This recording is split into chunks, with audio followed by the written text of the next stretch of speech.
There was a lot of backlash as Quebec passed its controversial religious neutrality law this week. Bill 62, as it's known, bans face coverings for public workers, including doctors, teachers, daycare employees. It also prohibits anyone with a face covering from receiving a public service, even for people riding the bus. Opposition to the bill has come from many corners, including federal NDP leader Jagmeet Singh. In Ontario, all three provincial parties spoke out against it this week. Here's what Premier Kathleen Wynn said on Thursday. Freedom is part of our identity. Forcing people to show their faces when they ride the bus, banning women from wearing a niqab when they pick up a book from the library will only divide us.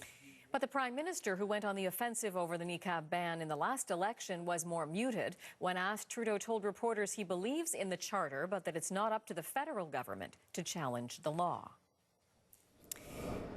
And earlier today in Montreal, people gathered in the streets and in a transit station to protest Bill 62. It's the latest in a series of demonstrations that took place this week after the bill passed in Quebec's National Assembly.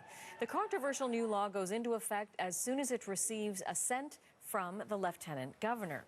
However, Bill 62 also does have its share of supporters. One of them is Pakistani-Canadian author Nazneen Sheikh. And earlier on CBC News Network, we asked her to explain why she supports it.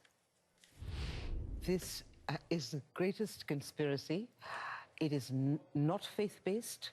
This is a misogynistic, repressive, man-made social practice.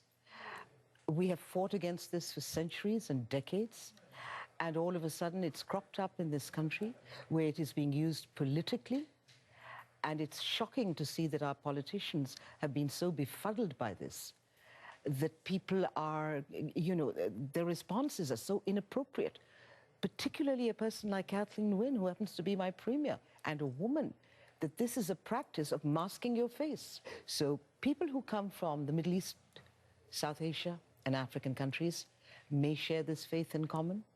These are also societies where people have not been educated. These are patriarchies, male-dominated. The tradition is ancient. It goes to a time when women were considered merely as an economic chattel. Therefore, a man did not want another man to see his woman, because if he did and she was young and childbearing, he would wage a war in the middle of the night to get the woman. So you had the high walls and you bundled them up and you covered their faces. What is this doing in Canada? This is not faith-based. In no surah, in no line of the revered Holy Quran is there any specification of how a woman must dress. So they cannot call it faith-based. That was Pakistani-Canadian author Nazneen Sheikh speaking with us earlier today in studio.